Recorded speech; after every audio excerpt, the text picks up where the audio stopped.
Good morning guys! Ayan ang aming view dito sa aming rooms.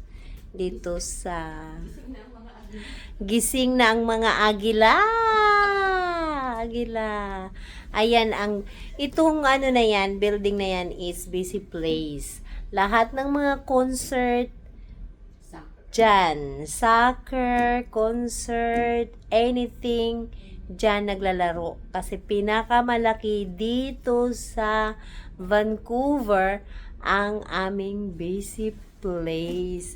Kaya, iba-ibang kulay yan. Ngayon, blue ang nakalagay. Last night is parang Christmas light. Ngayon is blue na.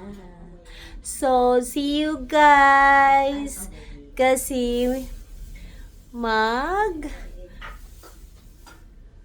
kuratsa na naman kami ngayon. Okay? Have a good morning and Happy New Year. Happy Three Keys na pala ngayon. Okay? Bye!